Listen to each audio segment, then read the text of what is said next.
Bismillahirrahmanirrahim. Assalamualaikum warahmatullahi wabarakatuh. Jumpa kembali dengan saya Pak Puji di channel Goresan Bahasa.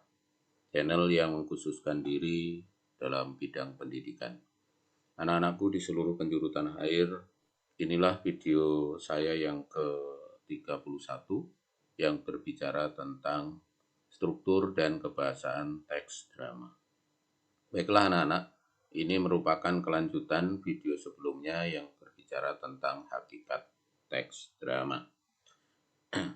Baik, apa tujuan kita belajar tentang teks drama? Agar siswa dapat memahami dan menjelaskan tentang struktur dan kaidah kebahasaan teks drama. Lalu, bagaimana itu bisa kalian pahami dan bagaimana itu bisa kalian mengerti? Berikut kupasannya. Ini sebuah teks drama yang saya ambil dari buku paketmu halaman 200, tetapi tentu tidak semua karena terbatasnya slide dan nanti akan terlalu panjang. Oleh karena itu dalam berbicara ini atau dalam belajar ini atau sambil melihat buku paketmu agar lebih paham. Baik anak-anak, ini teks drama judulnya Ketika Pangeran Mencari Istri. Ada atmosfer yang dibangun, ada pemula, ada di awal. Suatu ketika terdapat sebuah kerajaan yang diperintah oleh seorang raja yang bijaksana. Namanya Raja Henry. Beliau memiliki seorang anak bernama Pangeran Arthur. Pada suatu hari datanglah seorang pengembara. Ia menemui pangeran yang sedang melamun di taman. Pengembara, selamat pagi Pangeran Arthur. Pangeran, selamat pagi. Siapakah kau? Pengembara, aku pengembara biasa. Namaku Theo. Kudengar pangeran sedang bingung mencari calon istri. Pangeran, iya. Aku bingung sekali. Semua wanita yang dikenalkan padaku tidak ada yang menarik hati. Ada yang cantik tapi berkulit hitam. Ada yang putih tapi pendek. Ada yang semampai, cantik tapi tidak bisa membaca. Aduh. Dan seterusnya dan seterusnya. Oh, baiklah. Pangeran sangat terkejut, akhirnya aku dan seterusnya. Ini sebelum ke bagian akhir ini ada sebuah rangkaian peristiwa, rangkaian cerita, sehingga Pangeran Arthur tadi diajak jalan-jalan oleh seorang pengembara tersebut. Di dalam perjalanannya menemukan beberapa peristiwa. Peristiwa yang pertama, Pangeran Arthur ketemu dengan seorang nelayan yang memiliki istri yang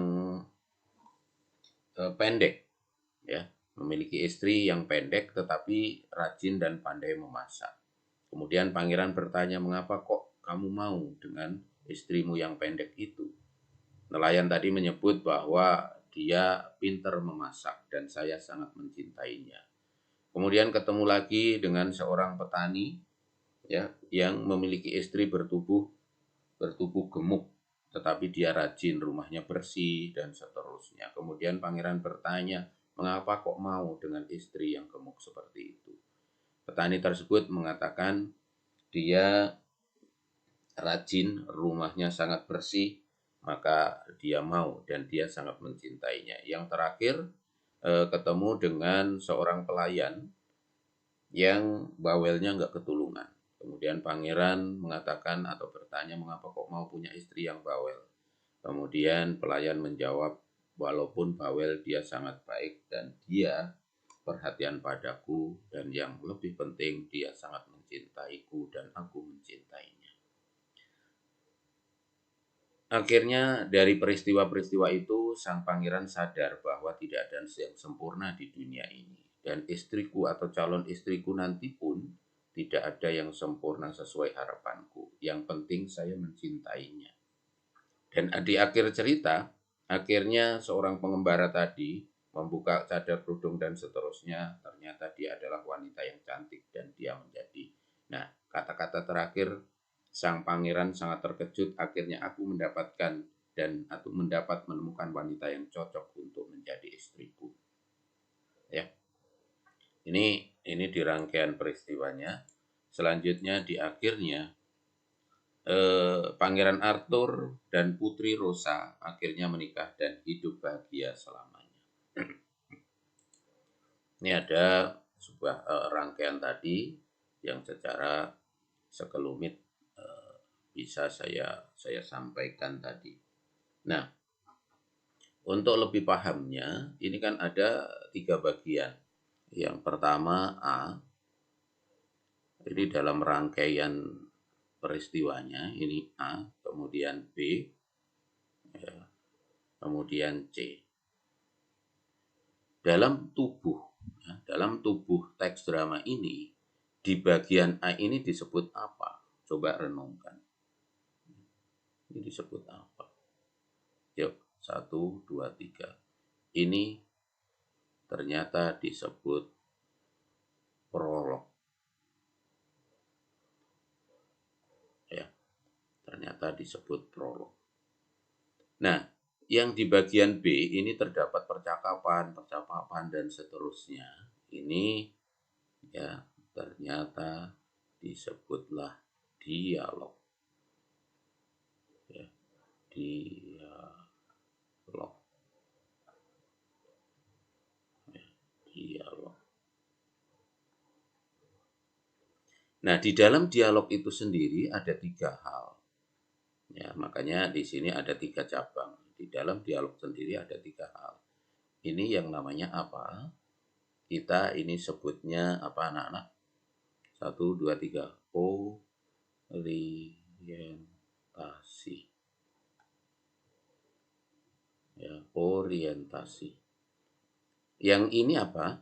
Anak-anak, yang berikutnya, yang kedua adalah apa?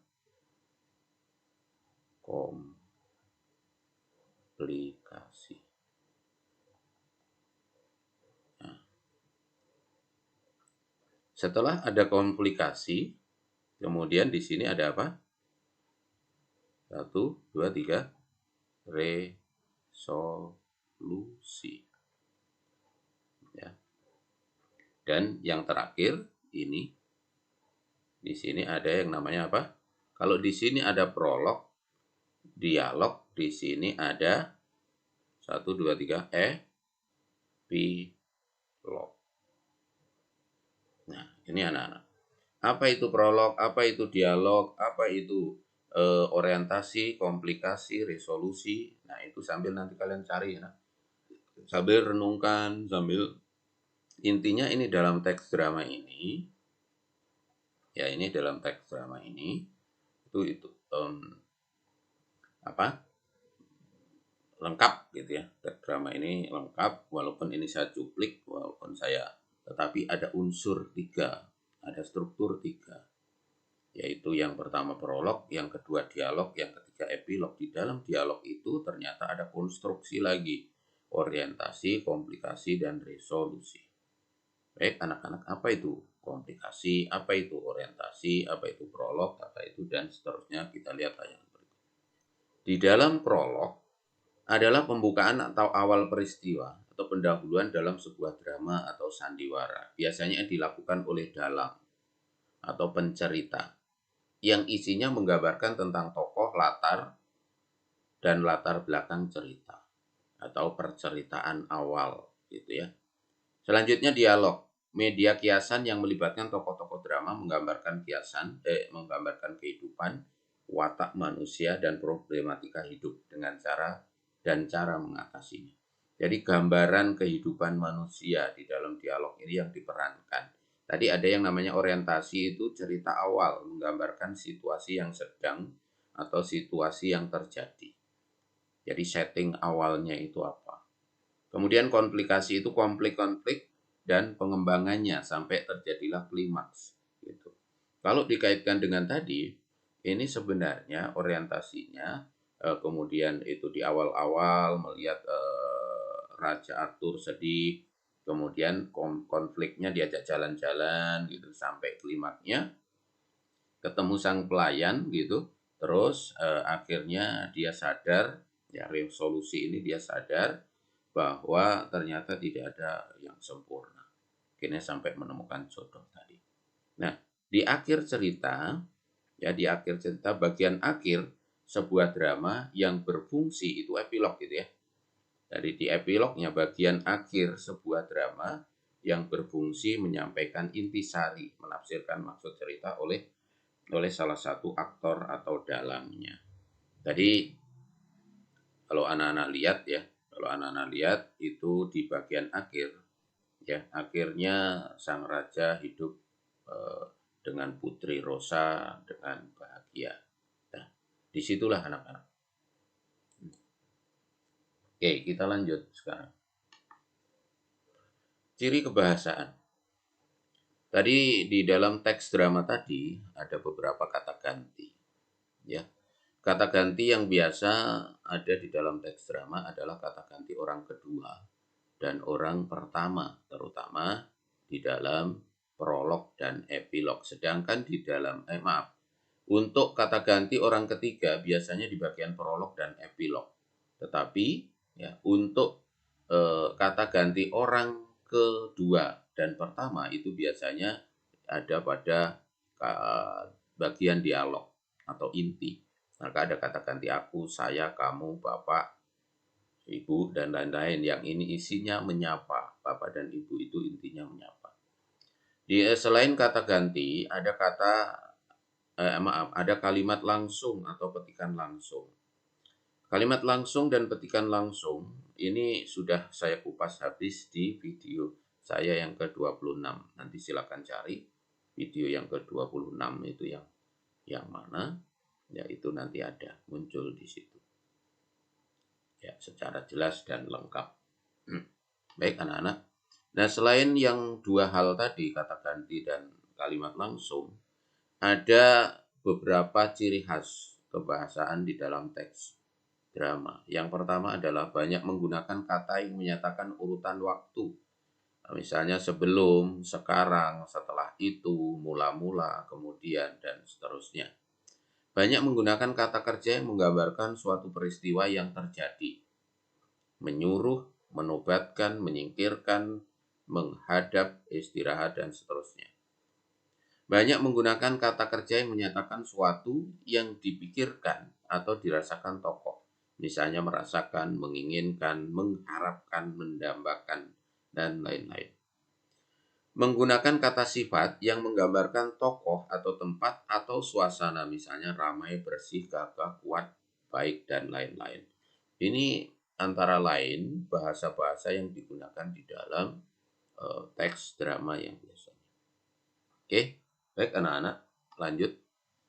Di bagian akhir sebelum pertemuan ini kita tutup seperti biasa, saya akan membuat atau